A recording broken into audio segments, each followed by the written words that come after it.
모두가 수백억 대의 재산을 나눠 가질 때 내게 남은 건 고작 산속 묘지 한 조각뿐이었어요. 큰 오빠는 빌딩을, 작은 오빠는 땅을 받았는데 말이죠. 가족들의 눈빛은 동정과 조롱이 섞여 있었습니다. 아버지는 왜 그런 선택을 했을까요? 뒷산 묘지에 숨겨진 비밀과 낡은 봉투 속 사진 한 장, 그리고 30년 전 한 여인의 놀라운 예언이 모든 수수께끼의 열쇠였습니다. 비석에 새겨진 글귀가 모든 것을 바꿨어요. 진정한 보물은 땅속이 아니라 땅 위에 있다. 그리고 갑자기 땅에서 솟아난 그 물줄기. 욕심 많은 사람들의 방해와 거액의 유혹에도 지켜야 했던 약속이 있었습니다. 아버지의 진짜 의도를 알게 된 그 순간 모든 게 달라졌어요. 그럼 지금부터 가장 작은 유산이 가장 큰 축복이 된 이야기를 시작하겠습니다. 빗소리가 창문을 두드렸습니다. 하늘도 아버지의 죽음을 슬퍼하는 것 같았어요. 검은 우산의 바닷속에서 아버지의 관이 천천히 땅속으로 내려갔습니다. 가족들의 흐느낌 소리가 빗소리에 섞여 들렸어요. 저는 눈물조차 나오지 않았습니다. 멍한 기분이었어요. 아버지가 정말 돌아가셨다는 사실이 아직 실감나지 않았습니다. 일주일 전 아버지는 교통사고로 갑자기 세상을 떠나셨어요. 대형 트럭과의 충돌이었습니다. 병원으로 실려갔지만 이미 늦었다고 했어요. 뉴스에도 잠깐 나왔습니다. 박그룹 회장 교통사고로 사망. 짧은 한 줄이 우리 가족의 인생을 완전히 바꿔놓았어요. 장례식이 끝나고 우리는 강남에 있는 아버지의 고급 아파트로 모였습니다. 거실의 공기는 무거웠어요. 아버지의 변호사가 유언장을 들고 왔습니다. 그의 표정은 너무 진지해서 방 안의 공기가 더 무거워졌어요. 고인의 뜻에 따라 유산을 분배하겠습니다. 변호사의 목소리가 고요한 거실에 울렸습니다. 가족들의 시선이 모두 그에게 고정되었어요. 준호 오빠는 턱을 괴고 앉아 있었습니다. 회사 임원이 된 후로 항상 여유로운 표정이었어요. 준서 오빠는 법률 문서를 검토하듯 진지한 눈빛으로 변호사를 바라보고 있었습니다. 어머니는 손수건으로 눈가를 닦으며 고개를 숙이고 계셨어요. 변호사는 천천히 유언장을 펼쳤습니다. 그리고 읽기 시작했어요. 준호 오빠에게는 강남에 있는 수백억 원대의 빌딩이 상속되었습니다. 준호 오빠의 입가에 미소가 번졌어요. 준서 오빠에게는 경기도에 있는 넓은 토지가 상속되었습니다. 그 땅은 개발 예정 지역이라 가치가 엄청났어요. 준서 오빠는 만족스러운 표정을 지었습니다. 어머니에게는 거액의 현금과 주식이 상속되었어요. 그리고 마지막으로 저에게는, 막내딸 하은 씨에게는 고향 뒷산의 가족 묘지가 상속됩니다. 순간 거실이 쥐 죽은 듯 조용해졌습니다. 모든 시선이 저에게 향했어요. 놀라움, 의아함, 그리고 어떤 눈빛에서는 조롱이 느껴졌습니다. 제 귀를 의심했어요. 묘지라고요? 그것도 가족 묘지만? 가슴이 내려앉는 느낌이었습니다. 숨이 제대로 쉬어지지 않았어요. 하지만 표정 관리를 했습니다. 아버지가 저를 이렇게 차별할 이유가 없었어요. 분명 무슨 이유가 있을 거라고 생각했습니다. 변호사가 서류 정리를 마치고 일어났습니다. 가족들도 하나둘씩 자리에서 일어났어요. 저는 여전히 멍한 상태로 소파에 앉아 있었습니다. 큰오빠 준호의 아내 영희가 제게 다가왔어요. 그녀의 입가에는 미소가 걸려 있었지만 눈은 웃고 있지 않았습니다. 영희는 제 어깨를 가볍게 톡톡 치며 말했어요. 그래도 아버지가 뭐라도 남기셨네.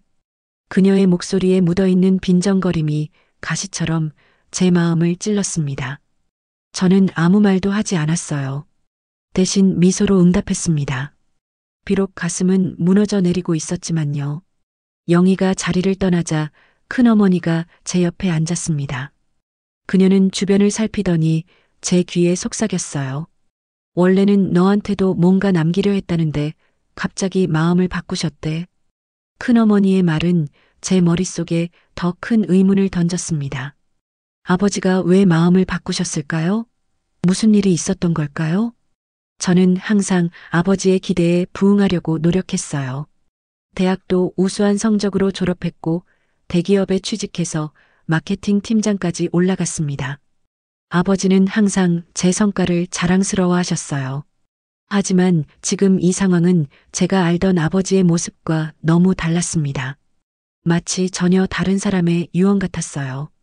집으로 돌아오는 길, 택시 안에서 창밖을 바라보며 생각에 잠겼습니다. 서울의 밤거리는 여전히 화려했어요.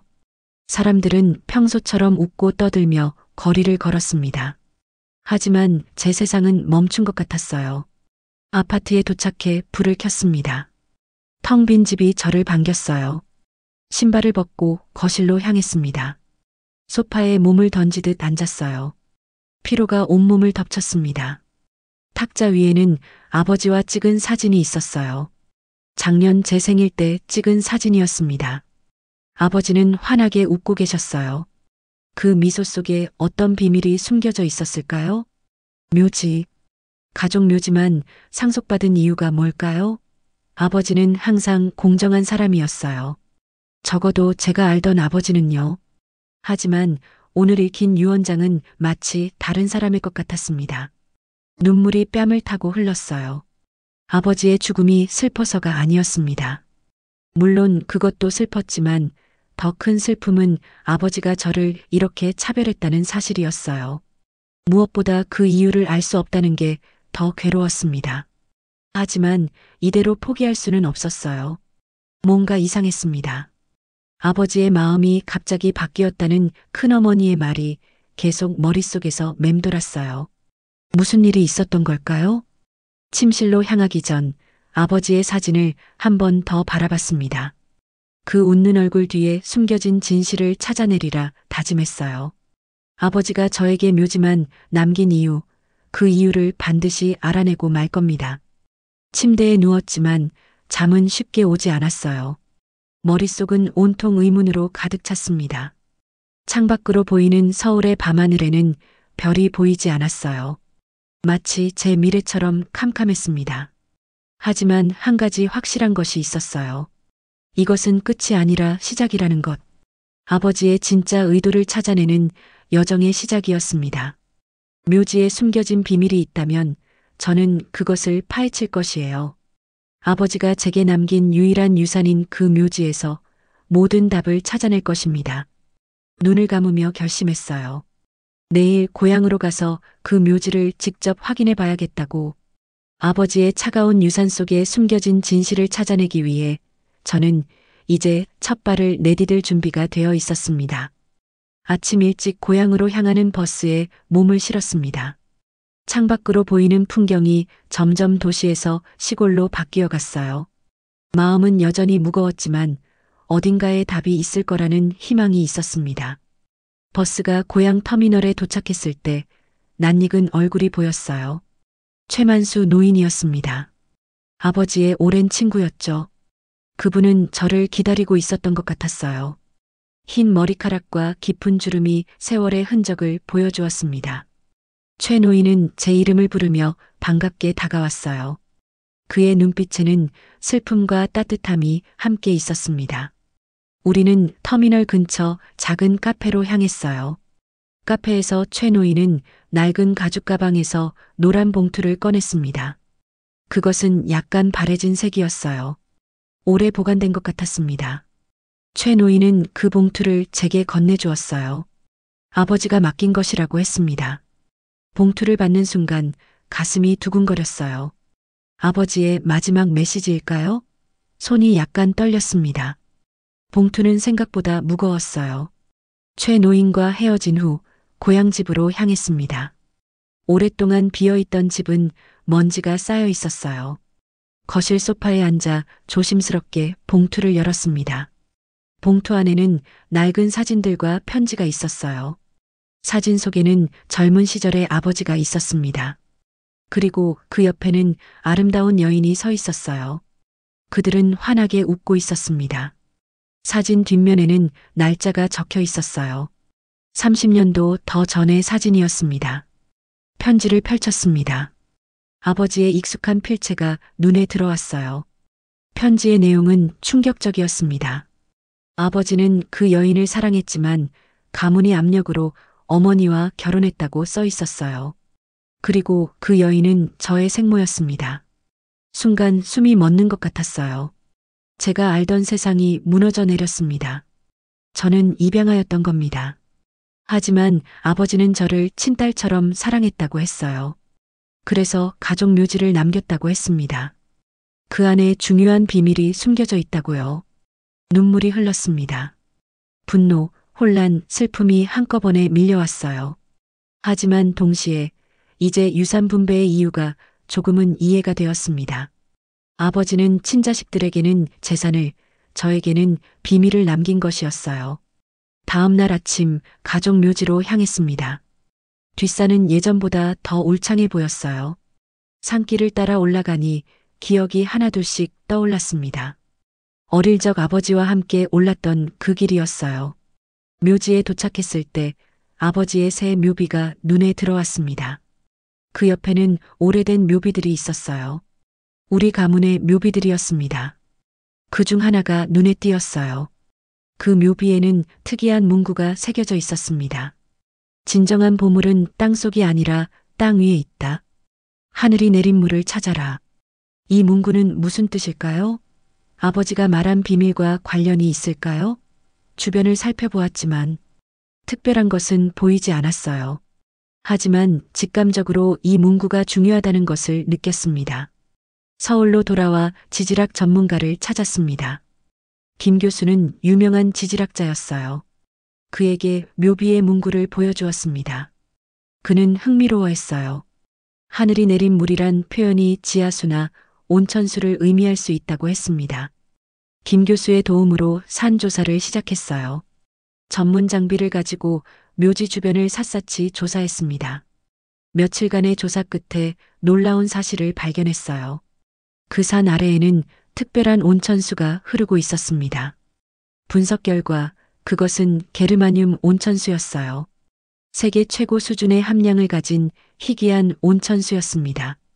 더 놀라운 것은 그 주변에 희귀 광물이 매장되어 있다는 사실이었어요. 전문가들의 분석에 따르면 그 가치는 수천억 원대에 이른다고 했습니다. 이 발견으로 아버지의 의도가 명확해졌어요. 아버지는 이 사실을 알고 있었습니다. 그래서 저에게 묘지를 남긴 것이었어요. 하지만 왜 이 사실을 숨겨두었을까요?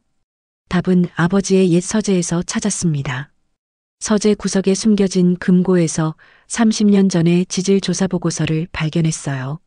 아버지는 이미 오래전에 이 사실을 알고 있었습니다. 하지만 보고서에는 아버지의 메모가 붙어 있었어요. 이 발견이 마을의 평화를 해치지 않게 하라. 욕심 많은 이들에게 이 보물이 알려지면 순수했던 이 땅은 파괴될 것이다. 아버지의 진심을 알게 되니 가슴이 따뜻해졌습니다. 아버지는 단순히 재산이 아닌 더 큰 가치를 보존하고 싶었던 거예요. 그리고 그 책임을 저에게 맡긴 것이었습니다. 하지만 상황은 빠르게 복잡해졌어요. 어떻게 알았는지 준호 오빠가 전화를 해왔습니다. 그는 갑자기 친절해졌어요. 저녁 식사에 초대하며 가족 간의 화해를 이야기했습니다. 그의 목소리에는 숨겨진 의도가 느껴졌어요. 준서 오빠도 연락해왔습니다. 그는 법적 조언을 해주겠다며 접근했어요. 묘지의 소유권에 대한 이야기를 꺼냈습니다. 두 오빠의 갑작스러운 관심이 의심스러웠어요. 더 놀라운 것은 큰올케 영희의 방문이었습니다. 그녀는 제 아파트로 직접 찾아왔어요. 표면적으로는 위로를 하러 왔다고 했지만 대화는 곧 묘지와 그 주변 땅에 대한 이야기로 흘러갔습니다. 그녀의 눈빛에는 욕심이 가득했어요. 영희는 결국 본색을 드러냈습니다. 만약 제가 협조하지 않으면 소송을 제기하겠다고 위협했어요. 아버지의 유언장이 불공정하다며 법적으로 도전할 수 있다고 했습니다. 그녀의 얼굴은 냉정했고 목소리는 날카로웠어요. 저는 침착함을 유지했습니다. 영희의 위협에 동요하지 않으려 했어요. 하지만 마음속으로는 불안했습니다. 가족들이 이미 무언가를 알아차린 것 같았어요. 어떻게 이렇게 빨리 알았을까요? 그날 밤 창문 너머로 별이 빛나는 하늘을 바라보며 생각에 잠겼습니다. 아버지가 저에게 맡긴 비밀은 단순한 재산이 아니었어요. 그것은 책임이었습니다. 마을과 자연을 보호해야 하는 책임이었어요.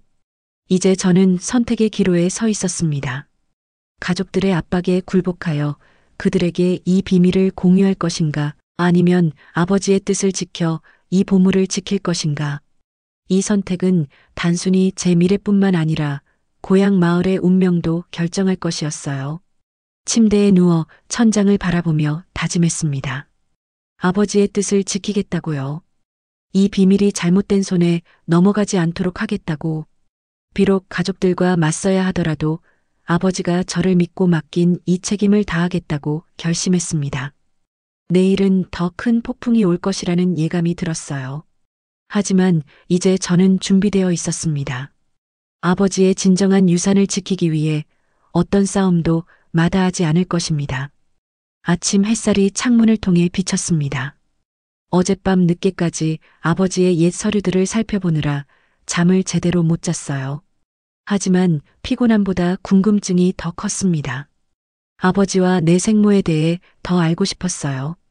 최 노인을 다시 찾아갔습니다. 그는 마을 어귀의 작은 한옥에 살고 계셨어요.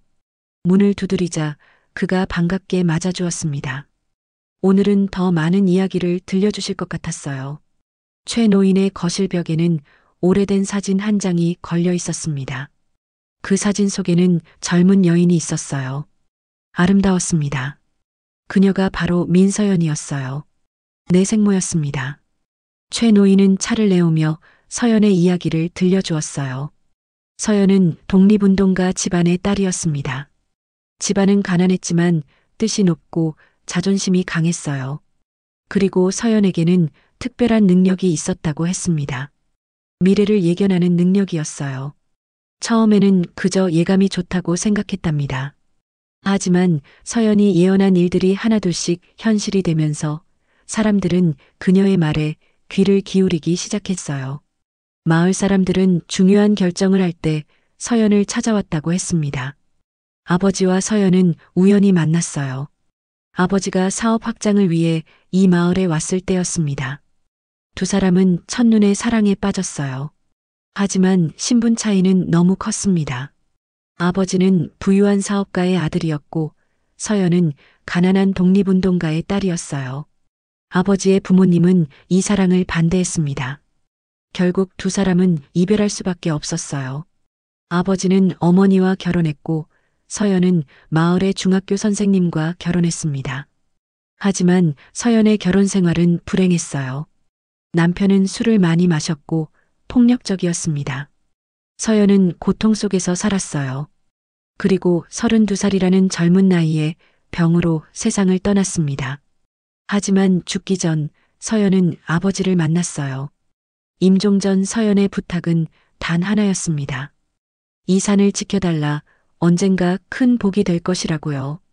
그리고 서연은 아버지에게 작은 수첩을 건네주었답니다.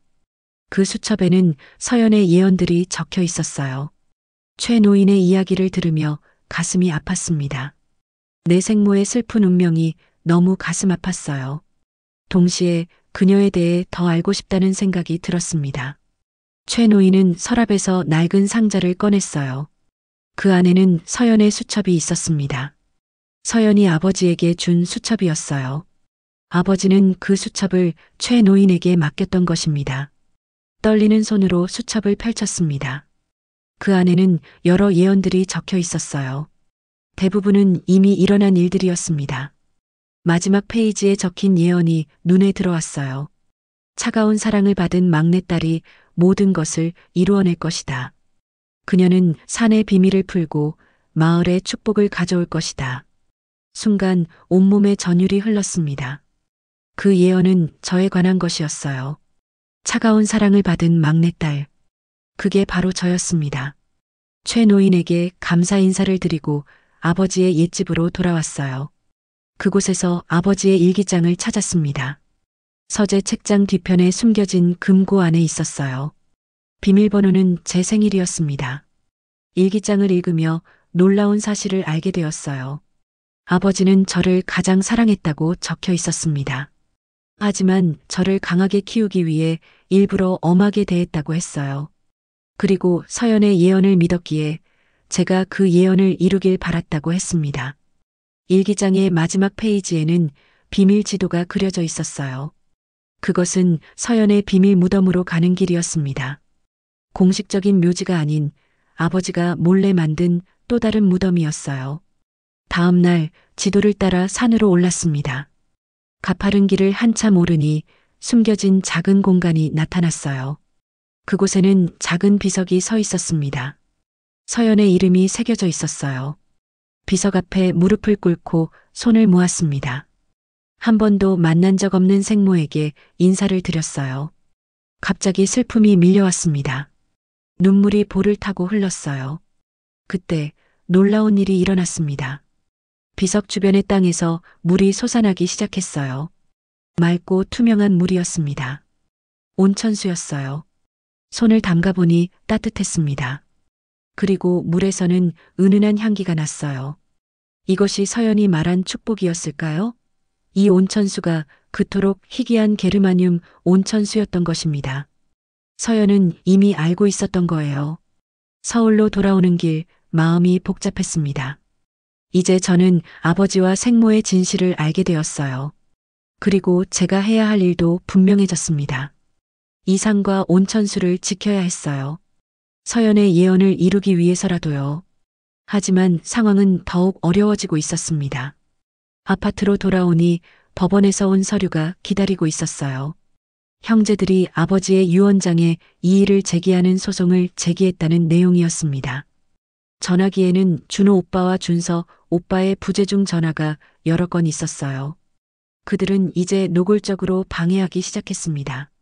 법적으로 묘지의 소유권을 빼앗으려 했어요. 다음 날 아침 신문을 펼치니 깜짝 놀랐습니다. 큰 제목으로 재벌 3세의 산 개발 계획, 환경 파괴 논란이라고 적혀 있었어요. 기사 내용은 제가 산을 개발하려 한다는 거짓 내용이었습니다. 영희의 작품이 분명했어요. 영희는 여기서 그치지 않았습니다. 환경단체들을 선동하기 시작했어요. 그들은 제 회사 앞에서 시위를 벌였습니다. 자연을 지켜라, 개발을 중단하라는 피켓을 들고요. 아이러니했습니다. 저야말로 그 산을 지키려 하는데 오히려 개발자로 몰리고 있었어요. 회사로 돌아오는 길 낯선 번호로 전화가 왔습니다. 그것은 대기업 개발사의 회장이었어요. 그는 제게 거액의 인수 제안을 했습니다. 묘지와 그 주변 땅을 팔면 1,000억 원을 주겠다고 했어요. 거절했습니다. 어떤 돈도 서연과 아버지의 유산보다 중요하지 않았어요. 집으로 돌아온 저는 서연의 수첩을 다시 펼쳤습니다. 마지막 예언 아래에 작은 글씨로 더 적혀 있었어요. 어둠이 가장 짙을 때 빛은 가장 밝게 빛난다. 막내딸은 고난을 이겨내고 진정한 행복을 찾을 것이다. 그 말에 용기를 얻었습니다. 지금은 어렵고 힘들지만 언젠가는 이 모든 것이 잘 풀릴 것이라는 희망이 생겼어요. 서연의 예언을 믿기로 했습니다. 창밖으로 별이 빛나는 밤하늘을 바라보았어요. 어딘가에서 서연과 아버지가 저를 지켜보고 있을 것 같았습니다. 저는 그들의 사랑과 믿음을 배신하지 않을 것입니다. 어떤 어려움이 와도 이 산과 온천수를 지켜낼 것이에요. 침대에 누워 내일의 계획을 세웠습니다. 법적 대응책을 마련하고 진실을 알릴 방법을 찾아야 했어요. 형제들과 영희의 방해를 이겨내야 했습니다. 쉽지 않은 싸움이 될 것이지만 이제 저는 혼자가 아니었어요. 서연의 예언과 아버지의 사랑이 저와 함께했습니다. 눈을 감으며 다짐했어요. 차가운 사랑을 받은 막내딸이 모든 것을 이루어낼 것이라는 예언을. 그 예언은 단순한 미래 예측이 아니라 저에게 주어진 사명이라고 생각했습니다. 그리고 저는 그 사명을 완수할 것입니다. 어떤 대가를 치르더라도요. 봄이 왔습니다. 산에는 새싹이 돋고 꽃들이 피어나기 시작했어요. 자연이 깨어나는 이 계절에 저의 꿈도 함께 싹트기 시작했습니다. 법정 싸움은 6개월 만에 끝났어요. 아버지의 유언장은 완벽했습니다. 준호 오빠와 준서 오빠는 소송에서 패했어요. 묘지와 그 주변 땅은 온전히 제 것이 되었습니다. 이제 서연의 예언을 실현할 때가 왔어요. 많은 고민 끝에 친환경 온천 리조트를 만들기로 결정했습니다. 하지만 일반적인 리조트가 아닌 자연과 사람이 함께 어우러지는 치유의 공간을 만들고 싶었어요. 설계사무소와 여러 번 회의를 거쳤습니다. 그들은 최대한 자연을 훼손하지 않는 방향으로 계획을 세웠어요. 나무를 베지 않고 기존 지형을 살리는 방식이었습니다. 건물은 모두 친환경 자재로 지어질 예정이었어요. 착공식 날 마을 주민들이 모두 모였습니다. 처음에는 개발을 반대했던 그들도 제 진심을 알게 된 후에는 지지해 주었어요. 첫 삽을 뜨는 순간 가슴이 벅차올랐습니다. 서연과 아버지의 꿈이 이제야 현실이 되어가고 있었어요. 공사는 순조롭게 진행되었습니다. 마을 주민 80%를 고용했어요. 지역 경제가 활기를 띠기 시작했습니다. 또한 지역 농산물을 전량 구매하기로 약속했어요. 이것은 단순한 사업이 아닌 마을과 함께 성장하는 상생 모델이었습니다. 리조트의 중심에는 애국관이라는 특별한 시설을 만들었어요. 이곳은 독립운동가 후손들을 위한 무료 치료 시설이었습니다. 서연의 집안처럼 나라를 위해 희생한 분들의 후손들이 무료로 치료받을 수 있는 곳이었어요. 이것은 서연에 대한 제 감사의 표현이었습니다. 공사 중에 놀라운 발견이 있었어요. 산 중턱에서 고려 시대 왕실 비밀 요양소 유적이 발견된 것입니다. 고고학자들이 몰려왔고 이 발견은 큰 화제가 되었습니다. 우리 산의 온천수는 1000년 전부터 치유의 물로 알려져 있었던 거예요. 이 발견으로 리조트의 역사적 가치는 급상승했습니다. 문화재청에서도 큰 관심을 보였어요. 우리는 유적을 보존하면서도 관광객들이 볼 수 있도록 전시관을 만들었습니다. 역사와 현대가 공존하는 공간이 되었어요. 마침내 6개월 후 치유의 숲 리조트가 문을 열었습니다. 개장 첫날부터 많은 사람들이 찾아왔어요. 온천수의 효능이 입소문을 타기 시작했습니다. 특히 만성 질환자들에게 놀라운 효과가 있었어요. 류마티스 관절염으로 20년간 고생하던 할머니가 일주일 만에 걸을 수 있게 되었습니다. 피부병으로 고통받던 아이가 온천수 덕분에 깨끗한 피부를 되찾았어요. 이런 사례들이 하나둘씩 늘어나기 시작했습니다. 의학계에서도 관심을 보였어요. 서울대병원 연구팀이 온천수의 성분을 분석하기 시작했습니다. 그들의 연구 결과 이 온천수에는 특별한 미네랄과 게르마늄이 풍부하게 함유되어 있었어요. 이것이 치유 효과의 비밀이었습니다. 언론에서도 주목하기 시작했어요. 여러 방송국과 신문사에서 취재 요청이 쇄도했습니다. 기적의 치유 온천, 고려, 왕실의 비밀 요양소 재발견 등의 제목으로 기사가 나갔어요. 저는 인터뷰에서 항상 서연과 아버지의 이야기를 언급했습니다. 이 모든 것이 그들의 꿈이었다고요. 그러던 어느 날 준서 오빠가 찾아왔습니다. 그의 얼굴은 달라 보였어요. 굳은 표정이 아닌 부드러운 미소를 짓고 있었습니다. 그는 제게 진심 어린 사과를 했어요. 소송을 제기한 것, 저를 믿지 않은 것에 대해 미안하다고 했습니다. 준서 오빠의 변화는 갑작스러웠지만 진심이 느껴졌어요. 그는 치유의 숲을 방문한 후 이곳이 단순한 돈벌이가 아닌 진정한 치유의 공간이라는 것을 깨달았다고 했습니다. 또한 아버지의 일기장을 읽게 되면서 모든 것을 이해하게 되었다고 했어요. 용서했습니다. 미움은 아무것도 해결하지 못한다는 것을 알았어요. 준서 오빠와 저는 화해했고 그는 이제 리조트의 법률 자문을 맡게 되었습니다. 그의 법률 지식은 앞으로 많은 도움이 될 것 같았어요. 준호 오빠도 변화하기 시작했습니다.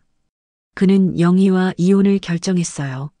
영희의 탐욕과 악행을 더 이상 감당할 수 없었던 것 같았습니다.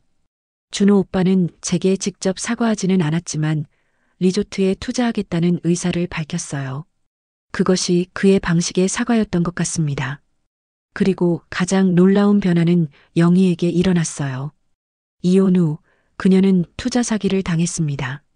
전 재산을 잃고 노숙자 신세가 되었다는 소식을 들었어요. 한때 저를 무시하고 조롱했던 그녀가 이제는 거리에서 생활하고 있다니 세상의 아이러니를 느꼈습니다. 하지만 미움만으로는 아무것도 얻을 수 없다는 것을 알았어요. 서연이 예언한 대로 저는 진정한 행복을 찾고 싶었습니다. 그래서 영희를 찾아갔어요. 그녀는 공원 벤치에서 잠을 자고 있었습니다. 초라한 모습이었지만 여전히 그녀였어요. 영희에게 리조트에서 일할 기회를 제안했습니다.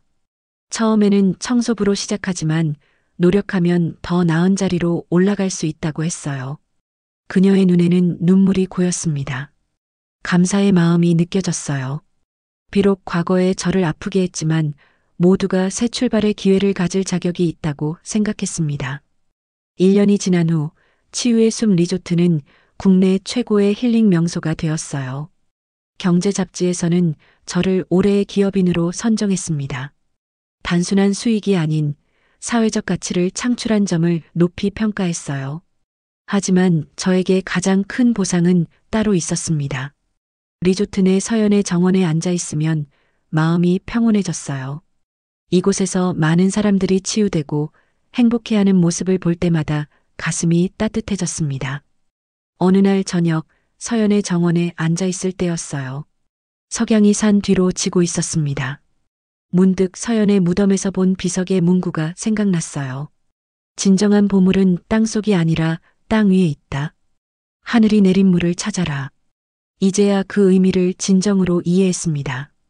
진정한 보물은 온천수 자체가 아니라 그것으로 인해 치유받는 사람들의 웃음이었어요. 하늘이 내린 물은 단순한 재산이 아닌 많은 이들에게 새 삶을 선물하는 축복이었습니다. 밤하늘에 별들이 빛나기 시작했어요. 어딘가에서 서연과 아버지가 저를 지켜보고 있을 것 같았습니다. 그들의 꿈이 이루어진 것을 보며 미소 짓고 있을 거예요.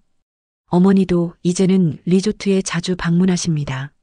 처음에는 저를 이해하지 못했지만 이제는 제가 한 일을 자랑스러워 하세요. 어머니는 애국관에서 자원봉사를 하며 행복한 시간을 보내고 계십니다. 영희도 조금씩 변하고 있어요. 청소부로 시작했지만 이제는 리조트 서비스 교육팀에서 일하고 있습니다. 그녀의 경험이 직원 교육에 큰 도움이 되고 있어요. 사람은 변할 수 있다는 것을 그녀를 통해 배웠습니다. 치유의 숲은 이제 단순한 사업이 아닌 많은 이들의 꿈과 희망이 모이는 공간이 되었어요. 서연의 예언대로 차가운 사랑을 받은 막내딸이 모든 것을 이루어냈습니다. 그리고 그 과정에서 저 자신도 치유되었어요. 밤하늘을 바라보며 다짐했습니다. 이것은 끝이 아닌 시작이라고요. 앞으로도 많은 사람들에게 치유와 희망을 전하는 공간을 만들어 나갈 것입니다. 그것이 서연과 아버지에게 보답하는 제 방식이니까요. 해시태그 챕터 5 진정한 유산. 가을이 깊어가는 10월의 어느 날 리조트 정식 개장식이 열렸습니다. 그동안은 시범 운영 기간이었어요. 이제 모든 시설이 완벽하게 갖춰졌고 정식으로 문을 열 시간이 되었습니다. 개장식 단상에 올라 주변을 둘러보았어요. 많은 사람들이 모여 있었습니다. 마을 주민들, 정부 관계자들, 언론인들, 그리고 우리 가족까지. 이 모든 것이 꿈만 같았어요. 마이크 앞에 섰을 때 가슴이 벅차올랐습니다. 오랜 시간 준비한 순간이 드디어 왔어요. 깊은 숨을 들이마시고 천천히 말을 시작했습니다. 이 리조트의 이름을 민서연 치유의 숲으로 명명합니다. 그 순간 박수 소리가 터져나왔어요. 서연의 이름을 리조트 이름으로 정한 것은 오랫동안 고민한 결정이었습니다. 그녀의 예언과 사랑이 없었다면 이 모든 것이 불가능했을 테니까요. 이어서 중요한 발표를 했습니다. 리조트 수익의 50%를 공익사업에 사용하겠다고요. 독립운동가 후손 지원, 환경보호활동, 지역교육 발전 등에 투자할 것이라고 약속했어요. 이것은 단순한 사업이 아닌 서연과 아버지의 꿈을 이어가는 방법이었습니다. 개장식 후 리조트는 빠르게 유명해졌어요. 온천수의 놀라운 효능이 입소문을 타면서 전국에서 사람들이 찾아왔습니다. 해외에서도 관심을 보이기 시작했어요. 특히 만성질환을 앓고 있는 환자들에게 희망의 장소가 되었습니다. 첫 해에만 방문객 100만 명을 돌파했어요. 국내 최고의 힐링 명소를 넘어 국제적인 명성을 얻게 되었습니다. 해외 관광객들도 점점 늘어났어요. 그들은 한국의 아름다운 자연과 함께 신비로운 치유의 물을 경험하기 위해 찾아왔습니다. 정부에서도 주목하기 시작했어요. 저는 35살에 정부 훈장을 받게 되었습니다. 지역 경제 발전과 사회 공헌을 인정받은 것이었어요. 시상식장에서 훈장을 받는 순간 아버지와 서연이 자랑스러워할 것 같았습니다. 가족 관계도 완전히 회복되었어요. 준호 오빠는 리조트의 해외 진출을 돕기 시작했습니다. 그의 국제적인 사업 감각이 큰 도움이 되었어요. 준서 오빠는 법률 자문을 맡아 리조트가 법적으로 안전하게 운영될 수 있도록 지원했습니다. 어머니는 리조트 내 애국관에서 자원봉사를 하며 행복한 시간을 보내셨어요. 처음으로 어머니의 진심 어린 미소를 볼 수 있었습니다. 어머니는 서연의 이야기를 알게 된 후 그녀를 미워하지 않고 오히려 존경하게 되었다고 하셨어요. 가장 놀라운 변화는 영희에게서 일어났습니다. 처음에는 청소부로 시작했지만 그녀의 능력과 성실함이 빛을 발했어요. 이제는 리조트 고객 서비스 책임자가 되었습니다. 그녀의 미소는 진심이 담겨 있었어요. 과거의 교만하고 차가운 영희는 사라지고 따뜻하고 배려심 깊은 사람으로 변화했습니다. 영희는 준호 오빠와도 화해했어요. 완전한 재결합은 아니었지만 서로를 이해하고 존중하는 관계로 발전했습니다. 그들의 아이들도 이제는 자주 리조트를 방문해 즐거운 시간을 보냈어요. 리조트 2주년을 맞아 박마이너스 민서연 장학재단 설립을 발표했습니다. 이 재단은 독립운동가 후손들과 경제적으로 어려운 학생들에게 장학금을 지원하는 목적이었어요. 서연이 교육을 중요시했다는 최 노인의 이야기를 들었기 때문에 그녀의 이름을 딴 장학재단을 만들고 싶었습니다. 또한 가족역사관 건립계획도 발표했어요. 이 역사관은 우리 가족의 역사를 담을 예정이었습니다. 증조부의 독립운동부터 아버지의 숨겨진 이야기까지 모든 것을 담고 싶었어요. 과거의 아픔도 영광도 모두 소중한 역사라고 생각했습니다. 그날 저녁 아버지의 산소를 찾았어요. 새로운 묘비명을 공개하기 위해서였습니다. 묘비에는 이렇게 새겨져 있었어요. 여기 사랑을 위해 살다 간 사람이 잠들다. 그의 꿈은 이제 현실이 되어 많은 이들에게 희망을 준다. 묘비 앞에 무릎을 꿇고 아버지께 이야기했습니다. 그동안 있었던 일들, 리조트의 성공, 가족의 화해에 대해 말씀드렸어요. 아버지가 들을 수 있을 것 같았습니다. 바람이 살랑 불어와 제 뺨을 쓰다듬는 것 같았어요. 다음으로 서연의 비밀 무덤을 찾았습니다. 그곳도 새롭게 단장했어요. 이제는 더 이상 비밀이 아닌 모두가 알고 존경하는 장소가 되었습니다. 새 비석에는 이렇게 새겨져 있었습니다. 아버지의 영원한 사랑 민서연 여기 잠들다. 그녀의 예언은 현실이 되어 이 땅에 축복을 가져왔다. 서연의 무덤 앞에서 오랫동안 생각에 잠겼습니다. 한 번도 만난 적 없는 생모지만 이상하게도 그녀와 깊은 유대감을 느꼈어요. 그녀의 피가 제 안에 흐르고 있다는 사실이 자랑스러웠습니다. 리조트로 돌아오는 길, 석양이 아름답게 산을 물들이고 있었어요. 이 모든 것이 꿈만 같았습니다. 2년 전만 해도 저는 아버지의 유언장에 상처받은 채 미래가 불확실했어요. 하지만 이제는 모든 것이 명확해졌습니다. 리조트 전망대에 올라 주변을 둘러보았습니다. 아름다운 숲과 그 사이로 자연스럽게 자리 잡은 건물들이 조화롭게 어우러져 있었어요. 온천에서는 하얀 김이 모락모락 피어올랐습니다. 곳곳에서 사람들의 웃음소리가 들렸어요. 이것이 바로 진정한 유산이라는 생각이 들었습니다. 단순한 재산이 아닌 많은 사람들에게 행복과 희망을 주는 곳. 아버지와 서연이 꿈꾸던 세상이었어요. 저녁이 되자 리조트는 아름다운 조명으로 빛났습니다. 민서연 치유의 숲이라는 간판이 밤하늘 아래 환하게 빛나고 있었어요. 그 이름을 볼 때마다 가슴이 뭉클해졌습니다. 다음 날 아침 리조트 사무실에서 새로운 계획을 세웠어요. 이제는 국내를 넘어 해외로 눈을 돌릴 시간이었습니다. 준호 오빠의 도움으로 아시아 여러 국가의 치유의 습지점을 열 계획이었어요. 물론 각 지역의 자연과 문화를 존중하는 방식으로요. 또한 연구소도 확장할 예정이었습니다. 온천수의 효능을 과학적으로 더 연구하고 그 결과를 의학계와 공유하고 싶었어요. 이 치유의 물이 더 많은 사람들에게 도움이 되길 바랐습니다. 그날 저녁 가족 식사 자리가 마련되었어요. 준호 오빠, 준서 오빠, 어머니, 그리고 영희까지 모두 모였습니다. 테이블에 둘러앉아 오랜만에 가족으로서의 시간을 보냈어요. 웃음소리가 끊이지 않았습니다. 식사 후 준호 오빠가 제게 다가와 손을 내밀었어요. 그의 눈에는 진심 어린 미소가 있었습니다. 말없이 그 손을 잡았고 오랜 시간 쌓였던 벽이 완전히 무너지는 것을 느꼈어요. 가족의 완전한 화해였습니다. 밤하늘의 별을 바라보며 생각했습니다. 아버지가 저에게 남긴 것은 단순한 묘지가 아니었어요. 그것은 사명이었습니다. 욕심이 아닌 사랑이 지배하는 세상을 만들라는 사명이었어요. 그리고 서연이 남긴 예언은 단순한 미래 예측이 아니라 저에게 주어진 길이었습니다. 차가운 사랑을 받은 막내딸이 모든 것을 이루어낼 것이라는 예언은 이미 현실이 되었어요.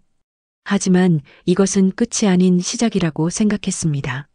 침대에 누워 내일의 계획을 생각했어요.